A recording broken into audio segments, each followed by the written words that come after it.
Bom dia, meus irmãos. Bom dia, gente. Tá.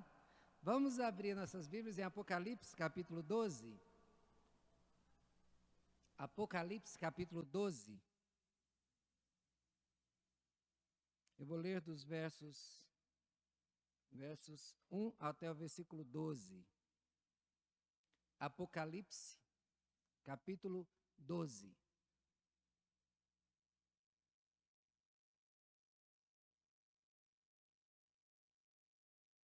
Amém?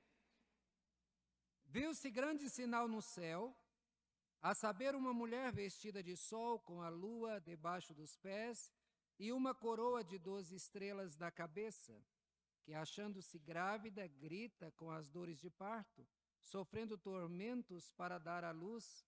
Viu-se também outro sinal no céu, e eis um dragão grande, vermelho, com 7 cabeças, 10 chifres, e nas cabeças 7 diademas. A sua cauda arrastava a terça parte das estrelas do céu, as quais lançou para a terra, e o dragão se deteve em frente à mulher, que estava para dar à luz, a fim de lhe devorar o filho quando nascesse. Nasceu-lhe, pois, um filho varão, que há de reger todas as nações com cetro de ferro, e o seu filho foi arrebatado para Deus até o seu trono. A mulher, porém, fugiu para o deserto, onde lhe havia Deus preparado lugar, para que nele a sustentem durante 1260 dias. Houve peleja no céu. Miguel e os seus anjos pelejaram contra o dragão, também pelejaram o dragão e seus anjos.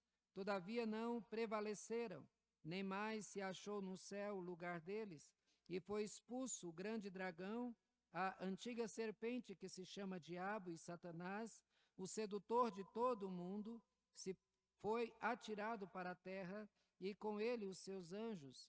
Então ouvi grande voz dos céus proclamando: agora veio a salvação, o poder, o reino do nosso Deus e a autoridade do seu Cristo, pois foi expulso o acusador dos nossos irmãos, o mesmo que acusa de dia e de noite diante do nosso Deus.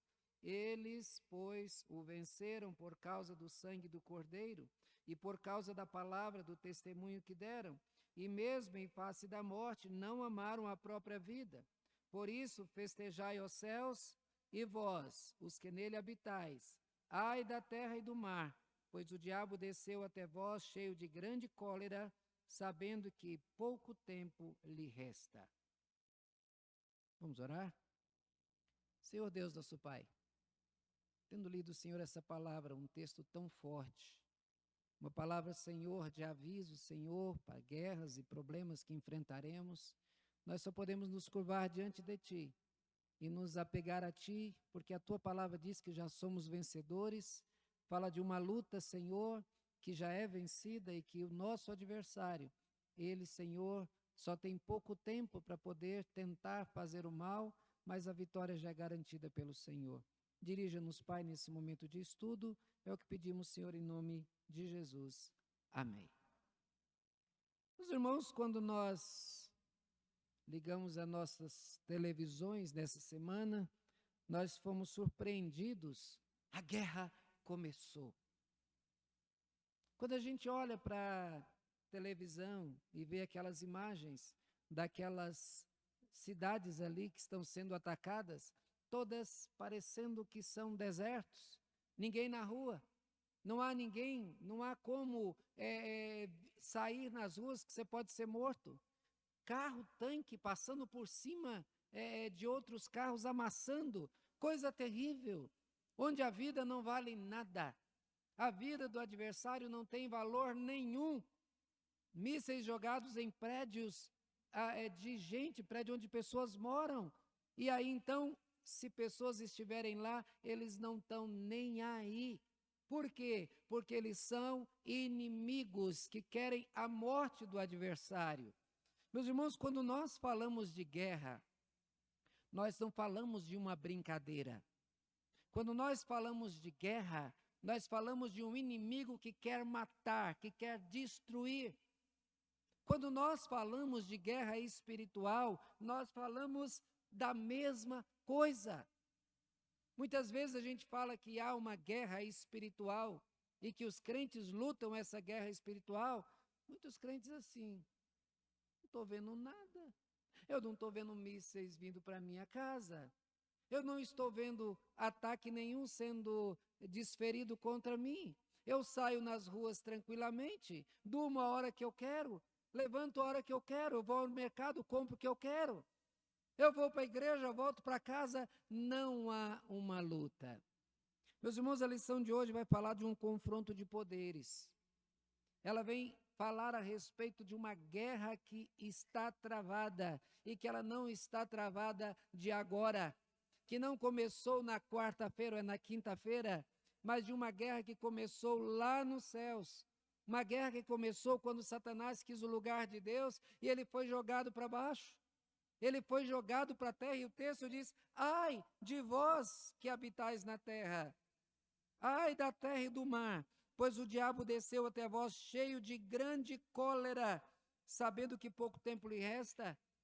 Olha o aviso, ai da terra. E tem crente que acha que vai viver na terra, que vai fazer umas campanhas para ganhar dinheiro, que vai ganhar muitas bênçãos, que a bênção de Deus para a sua vida é ter carro, ter casas, ter bens materiais, ter mansões, fazendas, e isso é que é a grande bênção de Deus. Esquece que Jesus disse, o meu reino não é deste mundo. Esquece do aviso de Jesus para nós. Há uma guerra travada. E o nosso inimigo, o texto diz claramente, ele está cheio de grande cólera. Ele está irado contra nós. Alguns anos atrás, foi eleito o novo Papa. Não sei o que lá, Ratzinger. Bento XVI. Muito bonzinho. Bonzinho não. Adversário de Cristo. E ele disse então para a igreja, e instruiu a igreja na sua época, a fazer ecumenismo. O que é ecumenismo? É trazer as pessoas, misturar tudo, sem problema nenhum. Traz para dentro da igreja o espírita, traz quem é do candomblé, traz quem é da umbanda, traz quem é os evangélicos, traz os católicos, põe tudo junto, sem problema nenhum, vamos fazer o ecumenismo. Mas ele foi bem claro, só que nós não negociamos a nossa doutrina. O que ele estava querendo não é amizade. O que ele estava querendo é destruir a doutrina que os evangélicos pregam, a doutrina bíblica. Há pouco tempo atrás, um padre falou: o grande problema dos crentes é que eles só acreditam na Bíblia. Um padre, ele não deveria estar acreditando também na Bíblia? É, mas é porque o objetivo não é pregar a Bíblia. O objetivo deles não é pregar a vontade de Deus. O objetivo do mundo é destruir as coisas de Deus. Há uma inimizade. Paulo fala dessa impossibilidade de o bem andar com o mal, de haver uma associação entre aqueles que são de Deus e aqueles que são das trevas. A Bíblia fala claramente dos filhos da mulher e dos filhos dos homens. Como é que é lá? Os filhos de Deus e os filhos dos homens, né? Que são mostrando os dois lados, e quem é um lado e quem é o outro. Um lado é aqueles que buscam servir a Deus, e outro lado é aqueles que são inimigos de Deus. Vimos Deus dizer: o homem deve casar, se unir a sua mulher, tornando os dois uma só carne. Mas logo depois vem um dos descendentes de Caim e diz: pisou no meu pé e eu matei, fez o mal e eu matei, e eu fui lá e peguei 2 mulheres para mim. Mas por que ele se vangloriando de ter pego 2 mulheres? É porque Deus tinha dito que era uma só. Mas veja, o prazer de mostrar-se rebelde, de se revoltar contra Deus, de brigar contra Deus. E você diz assim: mas eu não estou vendo guerra nenhuma, não tem diabo nenhum na minha casa, nem demônio, ninguém fica endemoniado, então não há guerra. Meus irmãos, há pouco tempo atrás, nós vimos um movimento do próprio governo, junto com toda a sua estrutura, junto com professores de colégio, querendo implantar a qualquer custo nas escolas um tal de um kit gay para ensinar as crianças a serem homossexuais. Crianças de 5 anos de idade sendo ensinadas a ter práticas sexuais com meninos, meninas, meninos e meninos com 5 anos de idade, a se tocarem. Homens pelados levando crianças para tocarem homens nus, isso como se fosse tudo muito natural. E isso é o quê? Se não é uma guerra, uma luta, querendo destruir tudo aquilo que é valor espiritual, tudo aquilo que é valor moral, para acabar com a família. E vem uma deputada dizer claramente: nós temos que acabar com a família patriarcal. Esse negócio de homem ser chefe da família precisa acabar. Tem que acabar com isso, porque... E aí ela fala dos valores, tem que acabar com a família. Uma deputada de um partido conhecido dizendo que tem que acabar com esse modelo de família. Isso não é uma guerra. Isso é uma guerra que foi travada lá e que aquele que é o líder desde o início continua sendo o líder deles. Porque o que move o Putin, o que move os líderes que querem destruir as pessoas é Satanás que está no seu coração, que quer que eles tenham poder. O que move esses chefes de televisão que incentivam todo tipo de imagem e aquilo que pode fazer com que as pessoas se acostumem ao ver cenas de coisas que a gente sabe que está errado, isso é, quem move o coração deles é Satanás.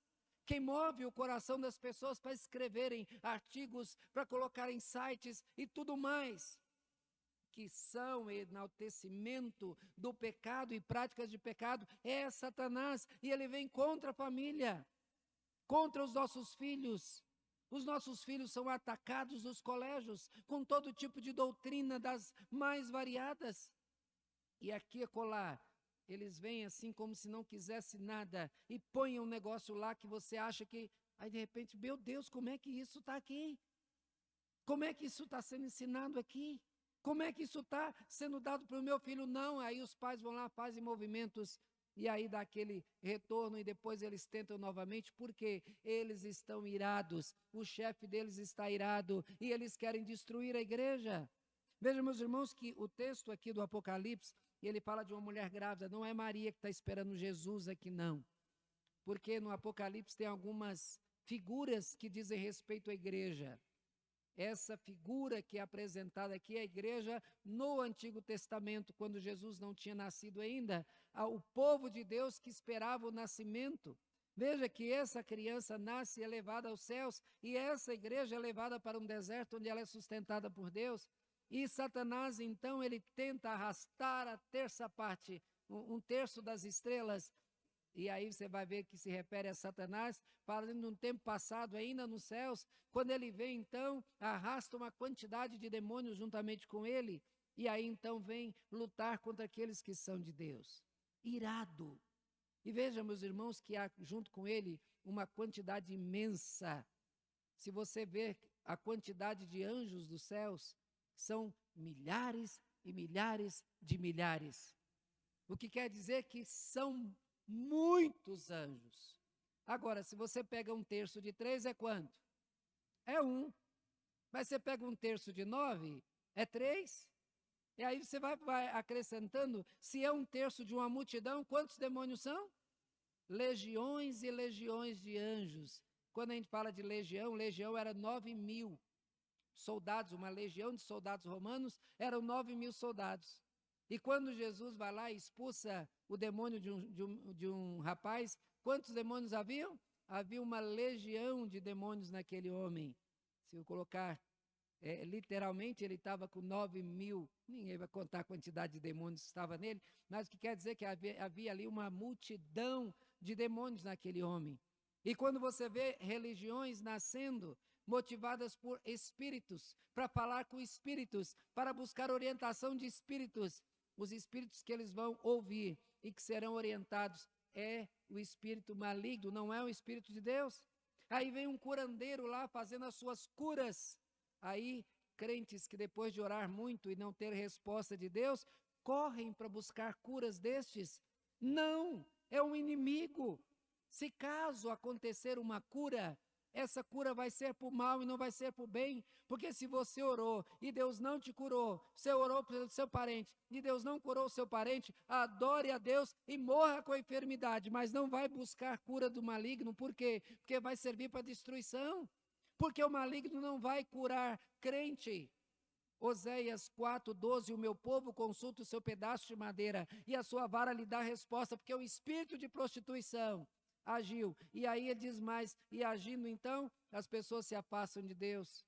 Jonas 2:8 fala da idolatria, que as pessoas buscam a idolatria e por causa disso se afastam de Deus. Porque a pessoa que busca uma vez e ela teve uma resposta, da próxima vez que ficar doente, ela não vai buscar Deus, ela vai buscar lá.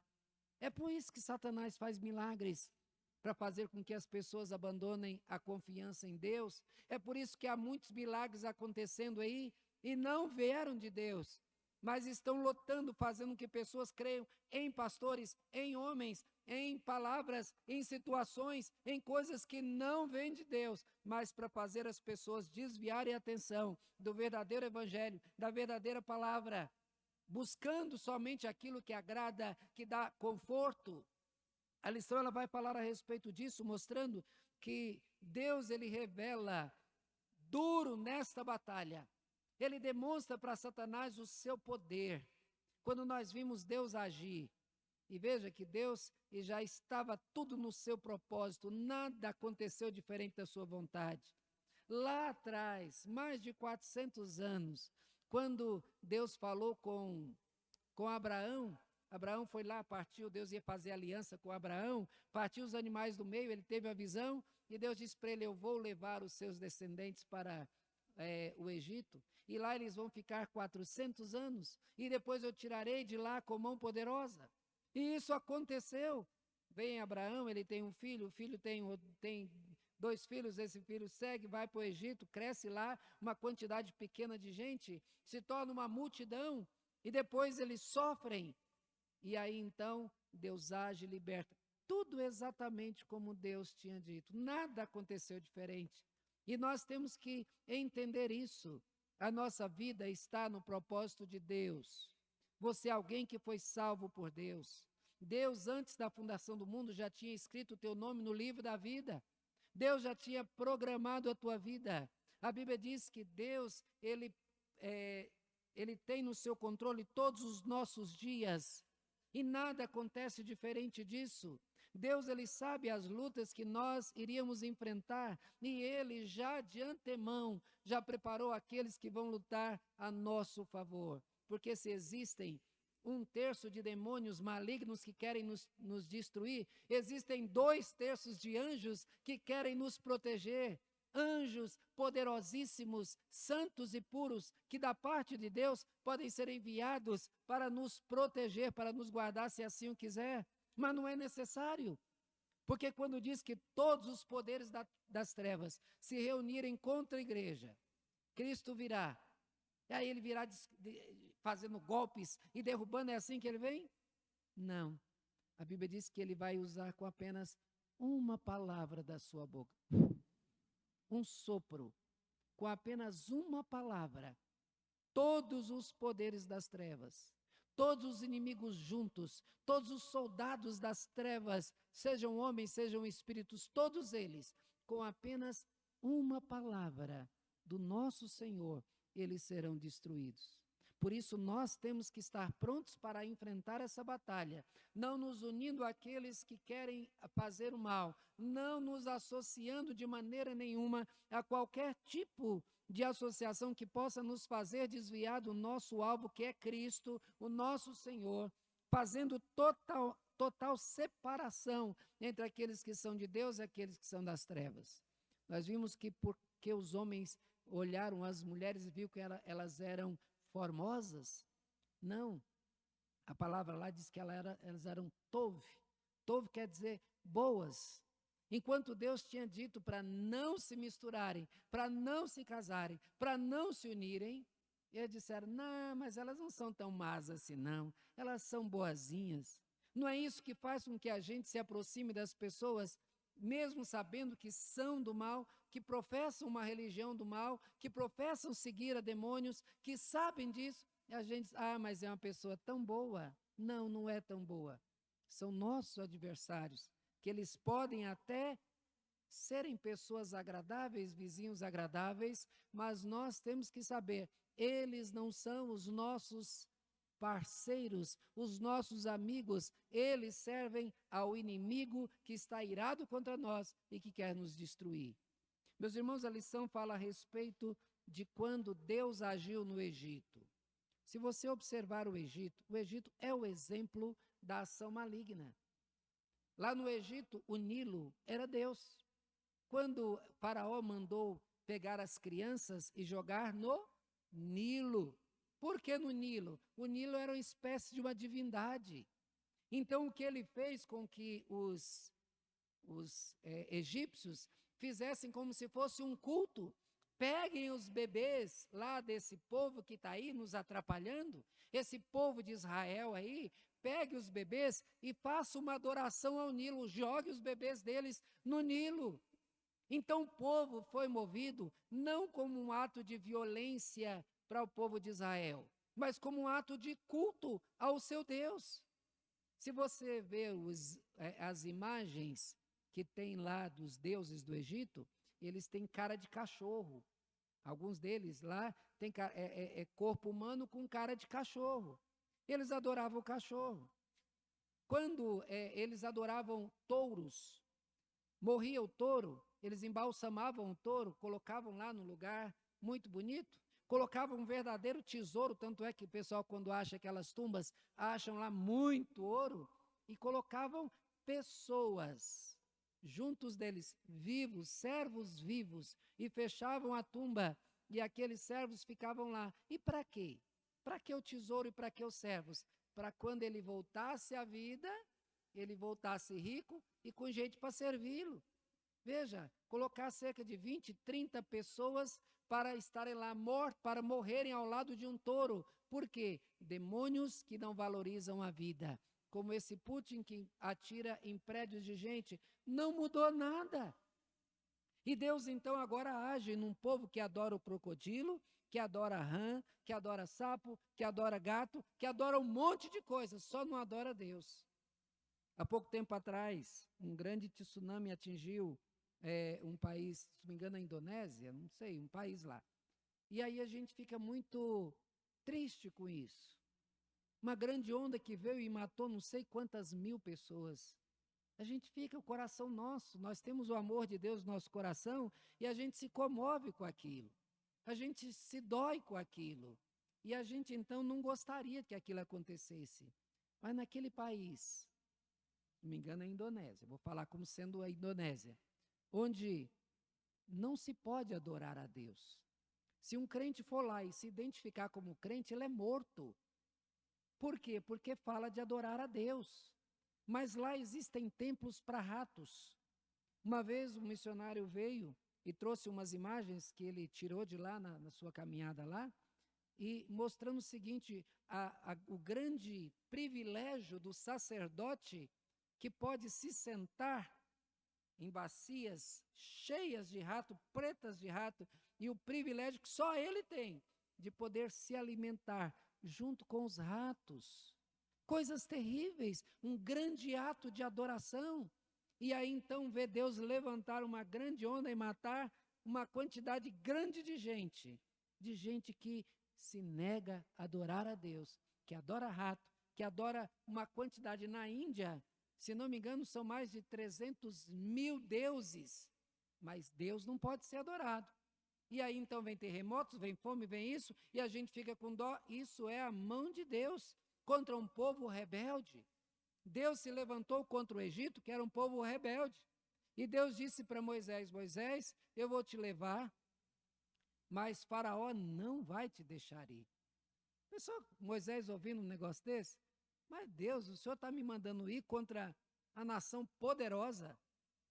O Senhor está me mandando criar um confronto com o homem mais poderoso da terra, porque naquela época o faraó era o homem mais poderoso da terra. Um homem que tem um exército como aquele que pode nos matar a todos. E Deus disse, você vai e eu vou endurecer o coração de Faraó. Por quê?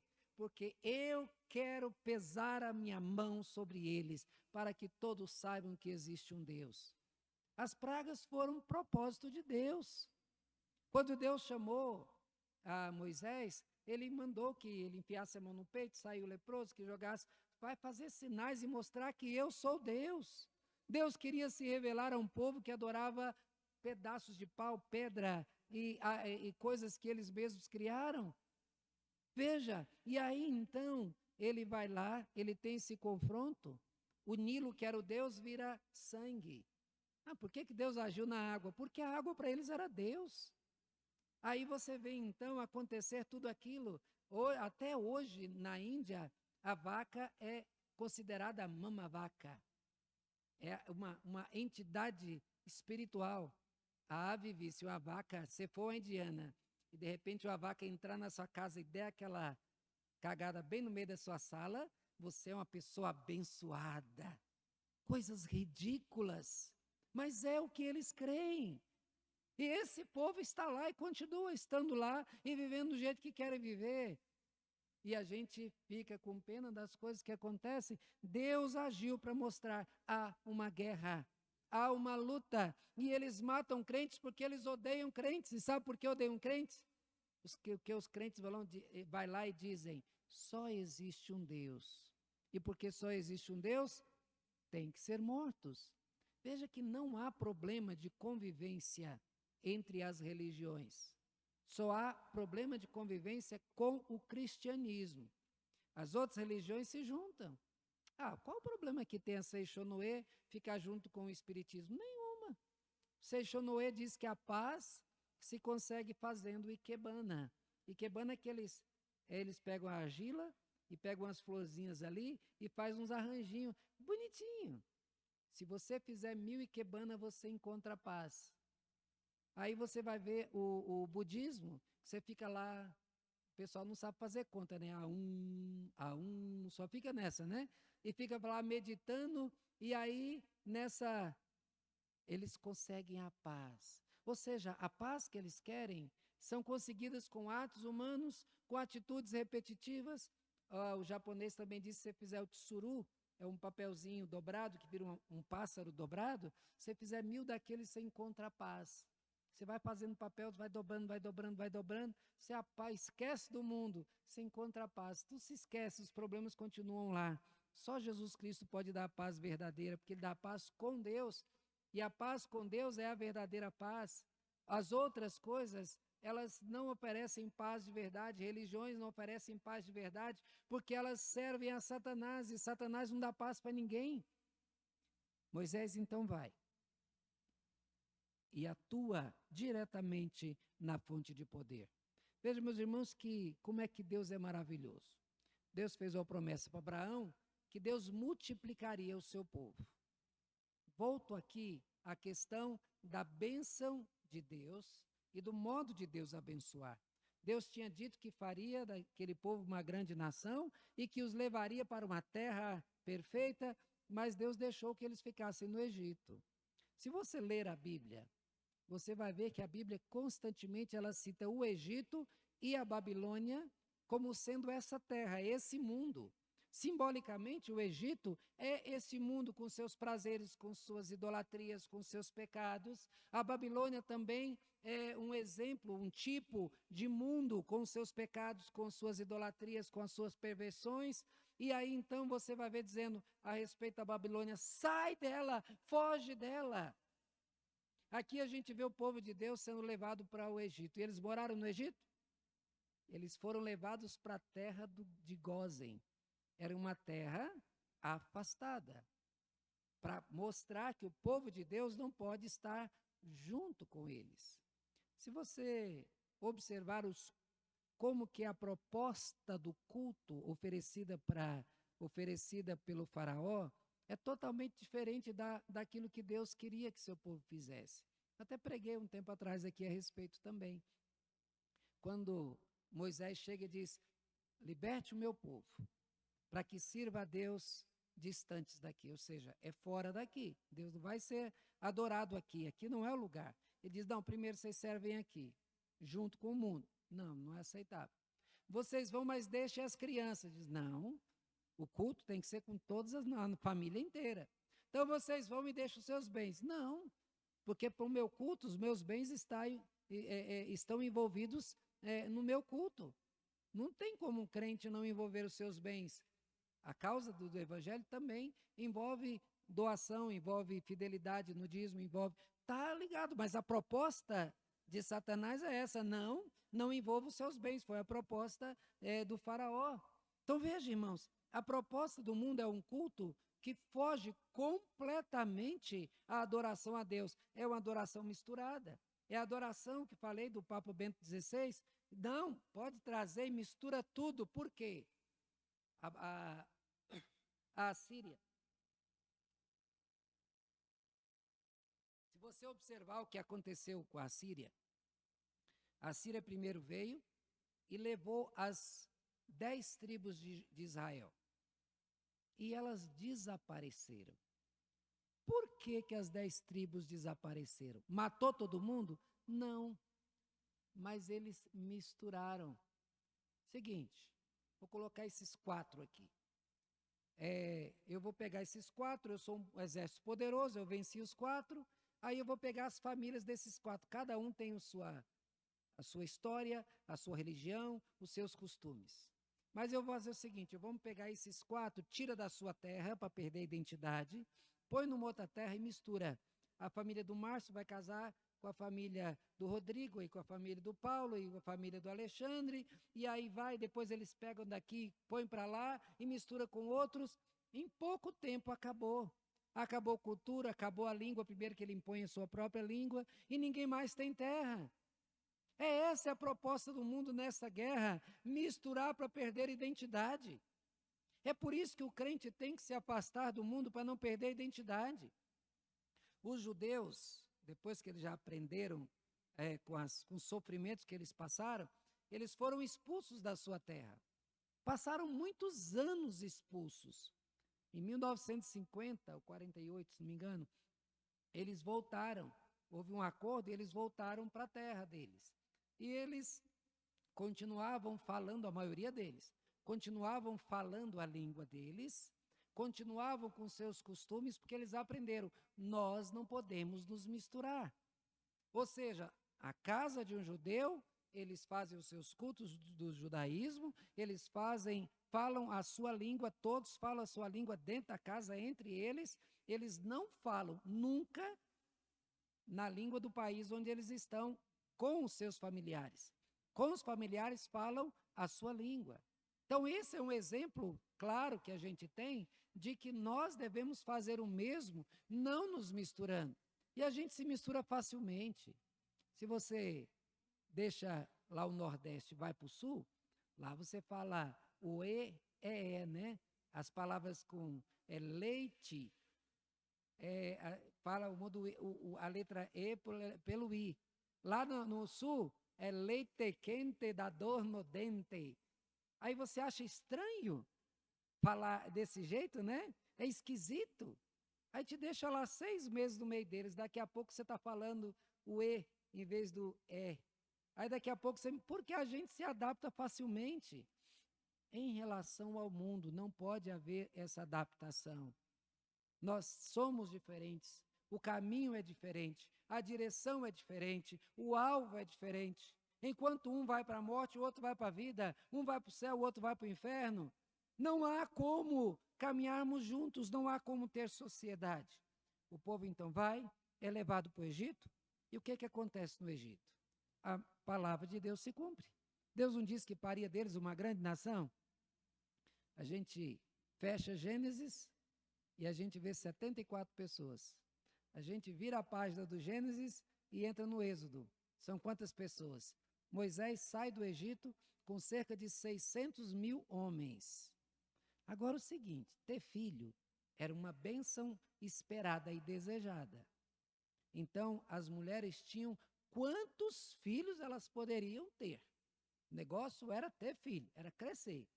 Levando em consideração que o homem poderia ter mais mulheres, e isso era um costume comum entre aquele povo, então eles se casavam com mais mulheres. Se uma mulher pode ter aí 12, 13, 15 filhos, imagina 2, e aí 3, e talvez sei lá quantos que tinham. Então, se tinham 600 mil homens, quantas pessoas tinham de Israel nessa época? E diz que o que chamou a atenção do faraó e fez com que eles o povo do Egito tivesse medo, é que esse povo cresceu demais, rendeu demais. Tinha israelita por todo lado, que se olhava tinha israelita. Esse povo vai tomar nossa terra. Então, o que nós vamos fazer? Vamos escravizar. Vamos colocar eles para construir as nossas cidades. Colocou feitores, homens com chicotes para bater neles. Esse foi o primeiro ato. Mas por que não colocou os próprios egípcios para construir? Porque o outro povo, que aquele povo era o povo de Deus. E os egípcios eram o povo das trevas. Era o povo que servia aos ídolos. Então, aquele povo de Deus era o alvo. E sempre vai ser o alvo. Se você, jovem, for para a faculdade e você disser, eu sou uma crente, você vai ser alvo. Se você que trabalha no seu trabalho e você disser, eu sou crente, você vai ser alvo. O umbandista, o candomblé, o espírita, o católico, tudo que estiver lá, eles vão se unir, eles vão virar amigos, eles vão caminhar juntos, eles vão junto para o churrasco, vão junto para as coisas e você vai ser o alvo. Você pode até achar que não ali por certo tempinho, do mesmo jeito que durante bastante tempo parece que houve paz lá no Egito, mas vai chegar o momento onde você vai se tornar o alvo da artilharia deles. E aí então tá. Faraó viu, contratou duas parteiras, Sifrá e Puá. E a ordem dele era para as parteiras, quando nascerem as crianças, sufoque as crianças, e aí elas vão morrer, esse povo para de crescer. Só que Deus tocou no coração dessas duas mulheres, e aí então elas viram aquela bênção que era aquelas crianças, eram bênção de Deus, diz, eu não vou fazer isso. E aí deram desculpa lá para Faraó, porque elas temeram a Deus. E a Bíblia diz que por elas terem temido a Deus, Deus deu a bênção maior para elas. Qual foi a bênção? Família. Não é a família que aquele povo está querendo destruir, a família patriarcal, não é? Pois Deus deu para essas duas mulheres família, elas constituíram família. Então, ter família é uma bênção, ter pai, ter mãe, ter esposa, ter filhos é uma bênção. Porque quando você fica doente e você vai para o hospital, quem vai ficar com você lá são os teus filhos, ou então os teus pais. É a tua família que vai meter a mão no bolso para ajudar a pagar a conta, é a tua família que vai se sacrificar por você, porque quando você precisar de um rim, vai ser só da tua família que você vai poder receber, salvo alguém que seja compatível fora, mas o alvo é a família, bênção de Deus é a família. Por isso que é o alvo desses outros que querem destruir isso. Por quê? Porque eles querem destruir tudo aquilo que Deus dá. Então eles falaram, agora então vamos matar abertamente, vamos entrar nas casas com soldados, pegue as crianças e mate ali mesmo. Dentro das casas, imagina você está lá na sua casa com seu bebê, chega um soldado, vai lá e enfia a espada numa criança recém-nascida.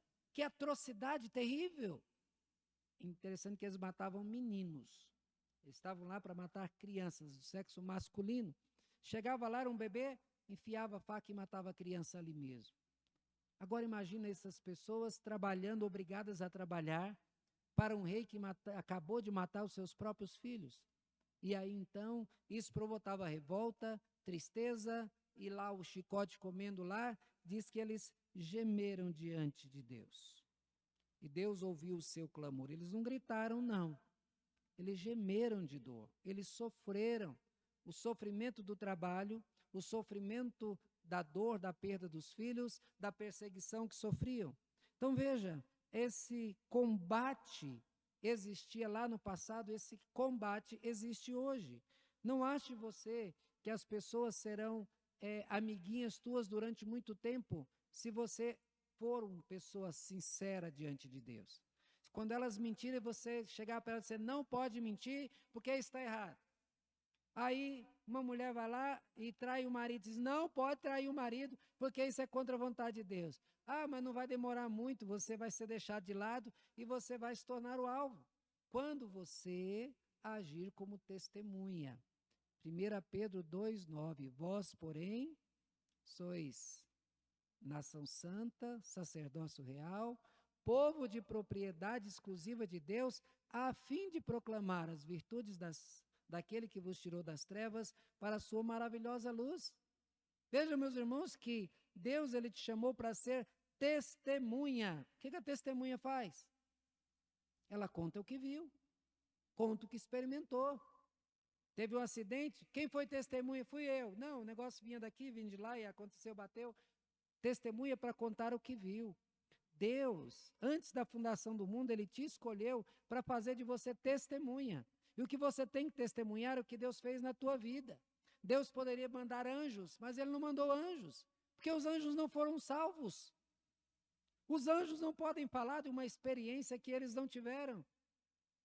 Eles não foram salvos por Jesus. Os demônios não podem dar testemunho da salvação, porque eles não serão salvos. Lhe resta pouco tempo. Eles serão destruídos, então os demônios não podem. Os incrédulos não podem pregar o evangelho, porque o evangelho é um tapa na cara deles. Eles não vão pregar o evangelho. Quem que vai pregar? É quem foi o alvo, quem foi testemunha, dizendo: o meu coração era impuro, o meu coração era maligno, eu não pensava no bem, mas Deus agiu em mim, Cristo abriu o meu coração, o Espírito Santo habita em mim, e eu quero ir para o céu, porque Cristo já fez tudo que eu não podia fazer, e você então é testemunha. E quem é testemunha? Quem experimentou. Os irmãos, Deus levanta libertador. Do mesmo jeito que Deus levantou Moisés, ele continua levantando você e eu. Ele levanta a sua igreja para poder agir para o bem de outros. Quando você vê o que acontece na vida de alguém que se converte, depois de você conhecer aquela pessoa que mexia com droga, mexia com violência, ou era uma mulher que era uma prostituta, ou um homem que vivia totalmente errado, e de repente ele se encontra com Cristo, você vai lá e prega o evangelho para ele, e ele se converte. Aí, de repente, você vê aquele homem indo para a igreja com a Bíblia debaixo do braço, em vez de todo sujo, bagunçado, bêbado, o homem está lá sóbrio. Olha o que aconteceu com aquele rapaz do qual Jesus tirou os demônios. Ele que vivia nu, era violento, maltratava as pessoas, sofria, gritava o tempo todo. Ele se apresenta diante de Jesus assentado, tranquilo, vestido. Olha que mudança de vida. Mas isso, Deus levanta os libertadores. Deus nos levantou para libertadores. Deus levantou Moisés. É interessante que Deus preparou tudo. A história de Moisés, leia a história de Moisés e você vai ver como que Deus ele foi guiando do nascimento, de quando coloca o bebê naquele cestinho, e esse menino vai parar exatamente lá na filha de Faraó, e essa filha de Faraó, ela contrata a própria mãe de Moisés para poder dar o seu leite para ele, e ela cria e recebendo um salário, e prepara aquele menino, porque veja, toda a preparação que Moisés tinha foi dada no Egito. E ele que escreveu leis que estão aí, que a gente tem até hoje, os 5 primeiros livros da Bíblia foram escritos por Moisés. Mas por que ele tinha essa capacidade? Porque Deus o preparou lá. Deus deu a ele o conhecimento, a sabedoria lá, e depois usa a sabedoria que o próprio Deus deu para poder registrar na palavra, para que nós pudéssemos estudar.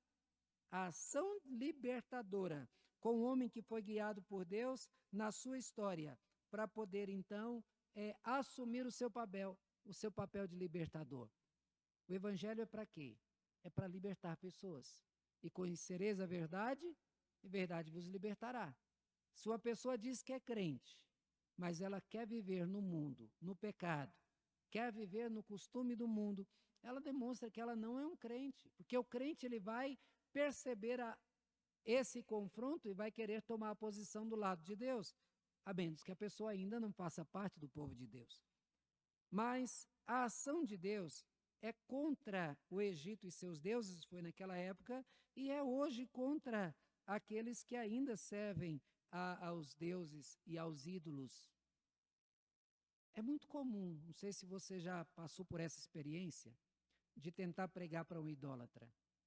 Ele pode até, porque você é conhecido, você é parente, ele pode até te ouvir e não falar nada.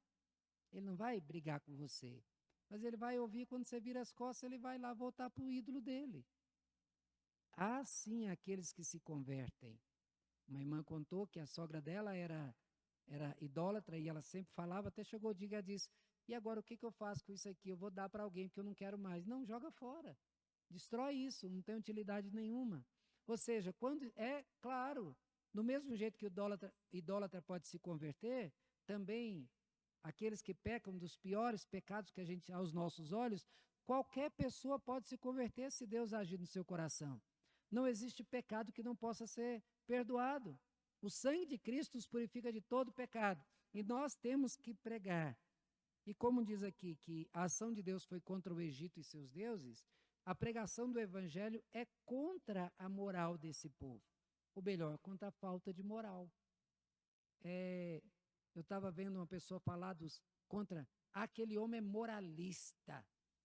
Falando de uma pessoa que é mais idoso, isso foi na novela que estava passando isso, dizendo, esse povo tem o seu pai, ele era daqueles moralistas. Quer dizer que ser moralista é algo ruim? Defender a moral é algo ruim? Defender que as coisas certas sejam vividas é algo que falava lá, o que tem menino com menina? Isso na novela lá, ensinando, a gente acha que não tem guerra, mas lá estava ensinando que tem um cara amar outro homem, a menina amar outra menina, isso não tem problema nenhum, isso é coisa dos moralistas que falam contra. Ser moralista é uma bênção de Deus. Defender a moral, defender a ética, defender a verdade. Isso, meus irmãos, é o que nós defendemos. Nós temos que defender, mas nós temos que saber o seguinte: quando nós pregamos a verdade, nós humilhamos o mentiroso. Quando nós falamos da fidelidade, do casamento fiel, nós humilhamos aquele que é infiel. Por exemplo, se tem uma mulher infiel no meio de mulheres casadas, as casadas vão humilhar aquela que é. Por quê? Porque ela é uma pessoa que não tem valor nenhum, nem se dá valor nenhum. E aí, então, ela quer viver. A mulher casada diz, não, eu sou mulher de um homem, eu tenho uma família, eu tenho filhos, eu tenho o valor de ser. Já a outra não, é de qualquer um. Então, veja, sempre que o teu valor pesar na balança, porque o teu valor não é teu, o teu valor é de Deus que pesa em você, a balança vai pesar do teu lado. Você vai pesar mais. A palavra do crente pesa mais. E isso vai causar inveja, vai causar raiva nos outros, porque assim como os deuses do Egito foram humilhados por Deus, também aqueles que pregam a mentira e tudo que é de errado também serão humilhados. A liberdade pelo sangue do Cordeiro. Veja, meus irmãos, que é necessário um ato de fé. Vamos estender mais 10 minutos. É necessário um ato de fé. É necessário que o crente haja, que o crente viva, que o crente ande. Veja que Deus exigiu do seu povo, dizendo o seguinte: matem um cordeiro, peguem um sangue, passe o sangue nos umbrais da porta, dentro da casa vocês se alimentem desse cordeiro, e colocou regras, e vocês vão comer desse jeito, pronto para sair. Pronto para vestir, já com roupa de viagem, porque vai acontecer alguma coisa. Se alguém não quisesse passar, Deus não ia matá-los. Só o seguinte, a ação de Deus vai passar. Se você não se proteger com o sangue do Cordeiro, você vai sofrer a consequência. Deus, ele quer salvar o seu povo e proteger. Mas se o crente não quer a proteção de Deus, se um menino crente deixa a família e vai se envolver com as piores companhias, ele pode sofrer as consequências e vai sofrer. Mas, por isso que precisa um ato de fé. Precisa lá o sangue do Cordeiro na porta de casa. Precisa você dizer, eu sou um crente lavado e remido pelo sangue do Cordeiro. É necessário que o crente mostre que ele é crente, que há algo diferente, que ele não é um igual a todo mundo. É necessário tomar essa posição. E aí então vem o anjo que veio tirando a vida daqueles primogênitos e do povo de Israel, daqueles que se cercaram com o sangue do Cordeiro. Nenhum primogênito morreu, nenhum. Do mesmo jeito, as nossas famílias, elas são protegidas pelo sangue do Cordeiro. Assim como os primogênitos de Israel foram poupados naquele dia, agora não há mais condenação para aqueles que estão em Cristo, é o que diz Romanos 8:1. Então vejam, meus irmãos, essa é a verdade que cremos, é a verdade que devemos propagar. nós estamos em guerra. E o inimigo pode mandar mísseis contra nós a qualquer momento. Se é terrível ver pela televisão a guerra da Rússia contra a Ucrânia, eu garanto que muito mais feia. E com certeza Satanás e seus demônios são muito piores e muito mais feios do que o Putin. E o coração deles é muito mais maligno que o coração do Putin. Que nós possamos nos atinar para essa realidade. Nós estamos em guerra. O inimigo está irado contra nós. Sabe por quê? Porque você pertence a Deus. Ele não. E Deus o expulsou dos céus. E Deus vai te levar para os céus.